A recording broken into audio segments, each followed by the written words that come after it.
Hi everyone, thank you so much for being here, and we'll jump right into the questions.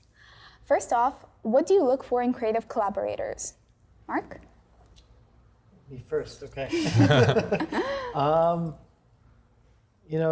It's always looking for people who obviously who can work together, good people, honest people, but also people who can kind of challenge you in a way, in challenging in a positive way. I always kind of like, difficult for the love of the craft rather than like difficult because they're just being an asshole. Mm-hmm. Try to avoid those people. But yeah, so I'm always looking for people, like-minded people, but also people who can bring an aspect that maybe you won't think of or something, just to kind of contribute, because film's such a collaborative art form. Right. As many talented kind of people you can get on your team, the better for the project. I think it's like there's some similarity, and I was always looking for kind of a family, like a surrogate family with filmmaking, to find people like in the university, where I studied film, maybe to get a group together to develop this and to have,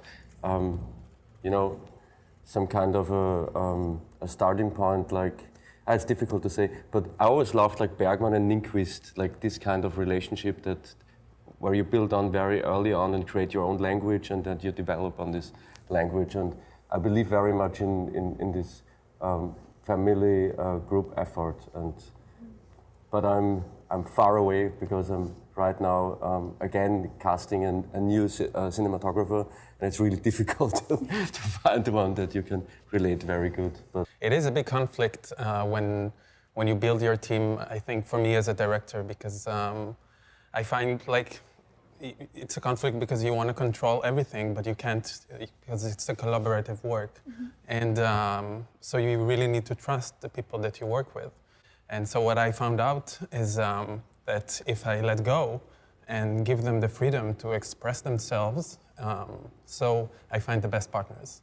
So this is, I guess, what I'm looking for, is like more creative people who can express themselves. Yeah. That's lovely.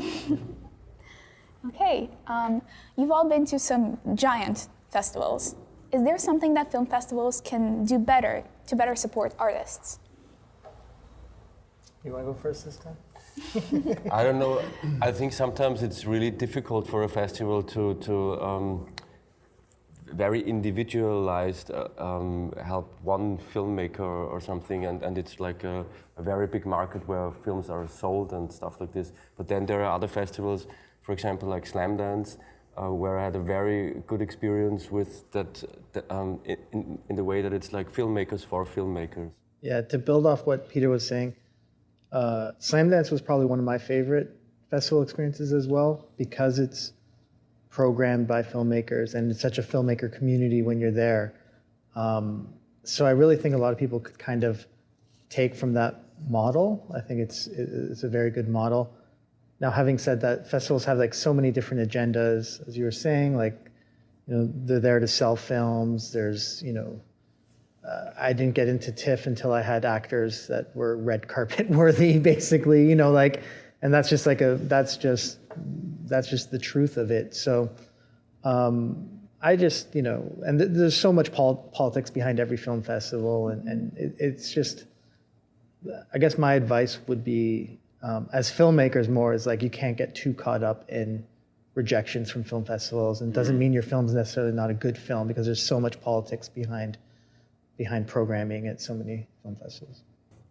Well, I think that we're in the golden era of digital platforms, and this it affects the cinema world, and cinema is questionable these days. So I think film festivals are actually today a pioneering movement in the industry, because they are creating events out of screening a film, which is not to be taken lightly. And so I think just film festivals should exist and present amazing films and make people go to the cinema. So this is what they should do, and all the rest is extra. So great filmmakers often have a central theme they want to build on and explore in cinema. And even if a film is not overtly about that subject, it feels that this question is always there. What's the big question or questions you're exploring in your work? Love. Peter? Too much love, the border in the way that people who love too much and are not able in a way to love in a way that it's so difficult. Let's talk about love, right?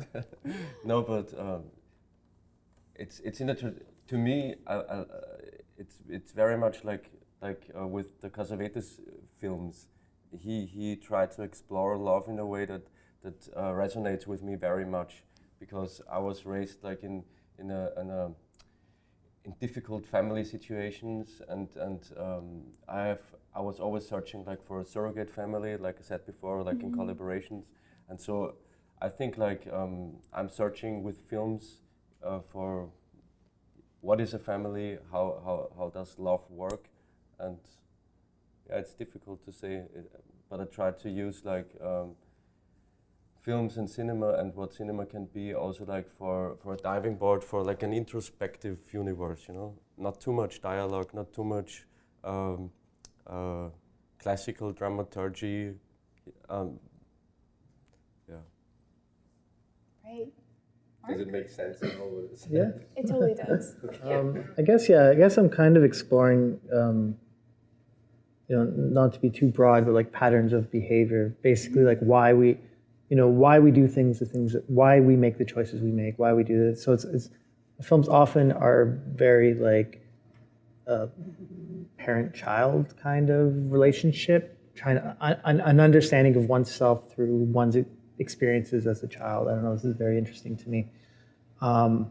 Especially when you find yourself doing things that they don't feel like they don't feel like something you would do, but you're still acting out in a certain way or saying something. I remember one time I said something that was like, I heard my dad's voice as I was saying it, and it was like totally against my beliefs. So this has been explored in my two films, the two features I've done so far, and also my next film, kind of. But hopefully that's the last one. This is my therapy, instead of like, I do it this way and then I make films about it and then I can deal with it and then move on. So that's something that, I just kind of find myself working with a lot. Ori? Well, I guess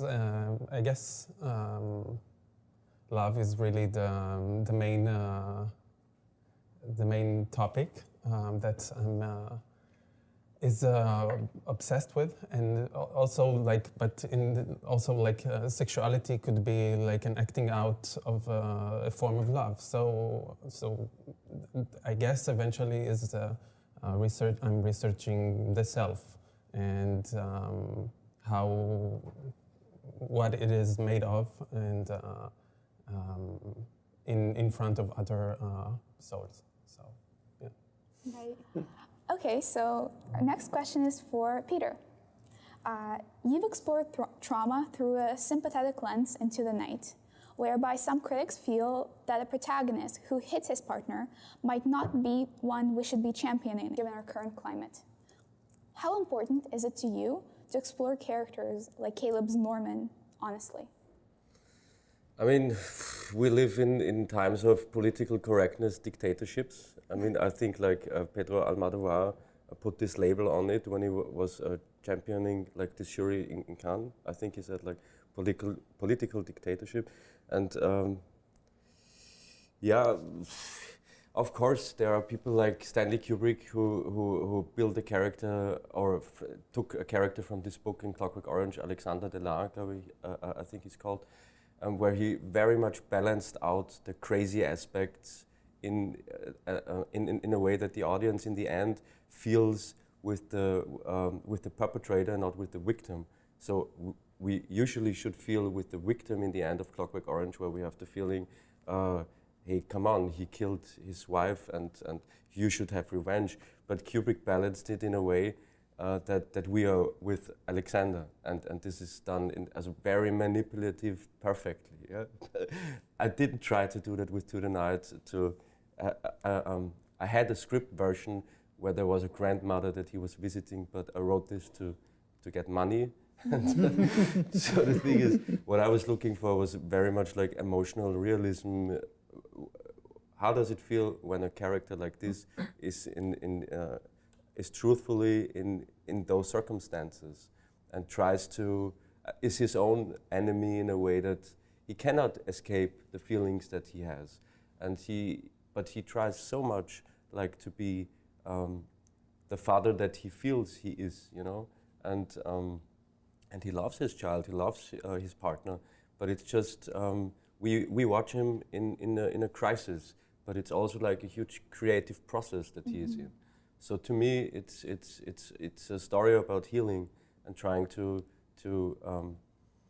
confront yourself. So I think there's a very optimistic stance in it because he is trying to face his inner demons, and I think it would be very pessimistic to sit there all the time and distract yourself. Norman is not distracting himself. Right. He's very much fighting for what he loves. And the way he fights for what he loves is maybe controversial, but I love people who are, I don't know, who confront themselves, and maybe I have a heart for these kind of characters. Like with a new film that I'm right now writing with a new writing partner, it's centered on a female character. She also does something for love where she goes into a very criminal thing, and maybe people have a huge problem with her too, but I don't care because I love this character, and for me it's emotionally realistic what she's going through. So, right, for sure.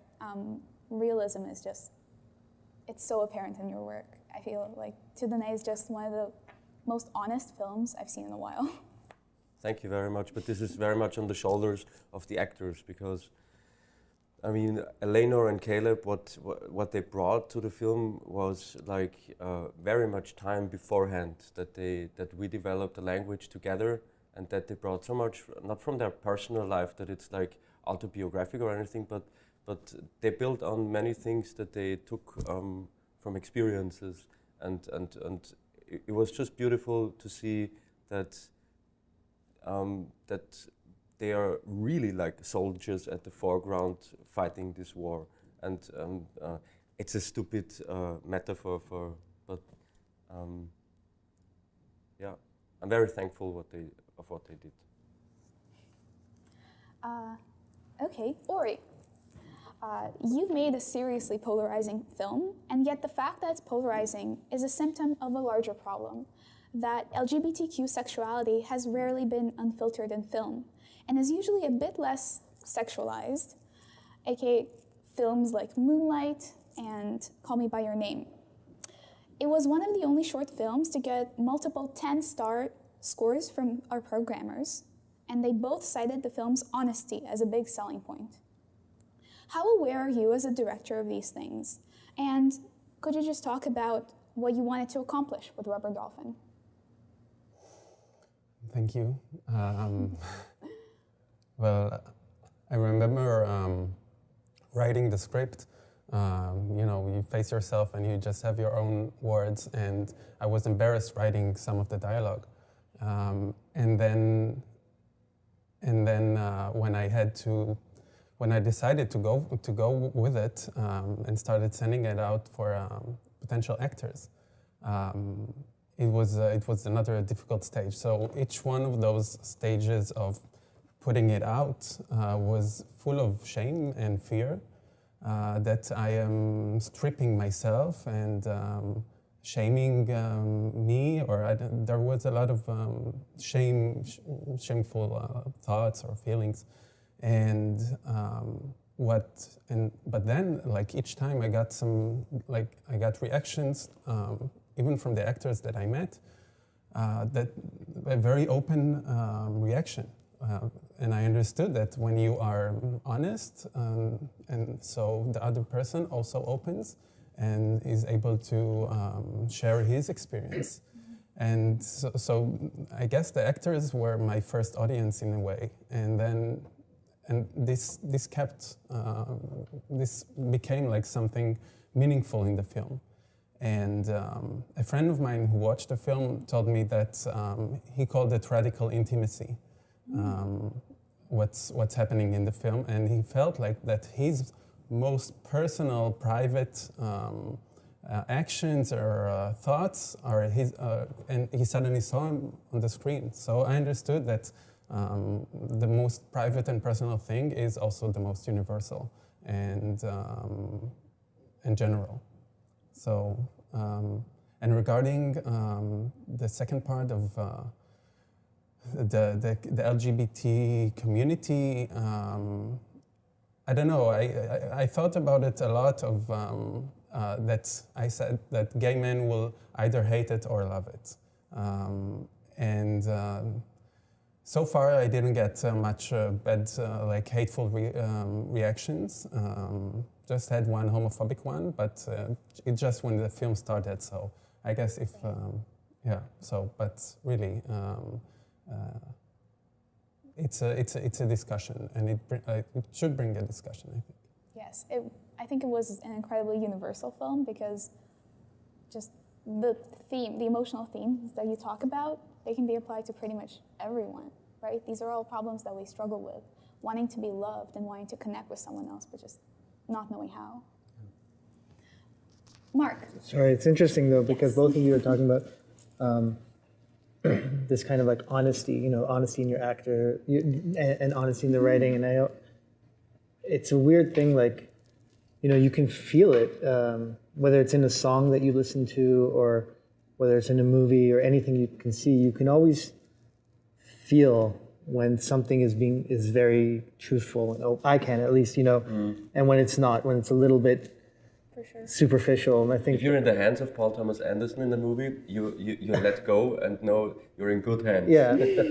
No, and I think that's an interesting thing to strive for as an artist, as a director, whatever, is to try to expose yourself a little bit, right? You have to expose yourself, and you have to make the actors feel comfortable enough to expose themselves. Mm-hmm. And then you get this kind of honest thing that audiences, I think, react to in a very pleasant, nice way. Whether they like it or not is a different story, but they feel it, right? They're forced to react to it. Absolutely. So Mark, you've explored some fascinating characters in your 2 feature films. And if there's a common link between your 2 protagonists, William and Matt, it's probably that they're both characters with some rough edges that have some relatable and redeemable qualities. Is there something about the checkered protagonist that's more interesting to you? Is it easier to work with actors who are trying to bring these more real, 3-dimensional characters to life than, say, a very 1 to 2-dimensional character that has a more straightforward set of goals? For me, people are complex. Like, it's not, I don't know anyone who's black and white. Everyone's kind of gray. They have this, good sides and bad sides, good days and bad days. And the common thing between the films, or, probably all films, whatever, is you're trying to choose a moment in someone's life that's probably the most important moment in their life, this transformative kind of thing, whether it's a day or week or year. It's a life-changing event, and that's where we find these characters. And these characters are basically people who are struggling, who are, and they're trying to right the ship. So I think it's just kind of a natural, it falls into that. But, when you're looking to tell a story about the most important moment in someone's life, in general, it's like when they become whole or when they kind of deal with themselves. So it tends to just work out that, yeah, they're a little bit messed up, and they're a little bit gray, and they're kind of trying to figure it out. So I think maybe it's more coincidence than anything. I don't know, just kind of from the stories I'm trying to tell. Mm-hmm. In terms of working with actors, again, I think it's what we talked about before. It's like if you make them comfortable and they believe in you and they believe in their process and they're willing to go to these places within themselves and find some truth to the role and the character, then you're going to get performances. And then you just have to make sure the camera's in the right place to capture it. But, I think it's so cliche, really, but right, it's just about trying to find this like honesty and truth in the work you're doing. Yeah, honesty does sound cliche, but it does seem to be one of the biggest things about filmmaking, that at least. Well, I don't want to say it. It's such a it's not dishonest, but in a way, it's super. Film is very dishonest, right? You're lighting everything. You're putting the camera in a certain place, and then you're like, okay, now let's make it feel real, right? So so it has to come from somewhere if it's gonna, yeah. But then on the other side, there are filmmakers like Yorgos Lanthimos, for example, who have a very nuanced, different kind of technique, how he works with the actors and how he paces things and how he creates his world. And it's not that this is not honest, but it's like creating a different kind of honesty through a different perspective he's looking on the world. And I think there are so many different ways of for sure transcending this, right? And I'm not saying any way is better than any other way. I'm just commenting on the only way I know how to do it. I wish I could do it in other ways, and I'd like to explore and push boundaries and challenge myself in that way. But, anyways, yeah, I agree with you completely. Yeah, so those are all the questions we have. I just want to thank you all so much for being here. This has been a really lovely discussion, and I'm looking forward to seeing you guys at the film festival. Thank you. Thank you very much. Thank you. Yes. We're good? Looking very much forward to see your film.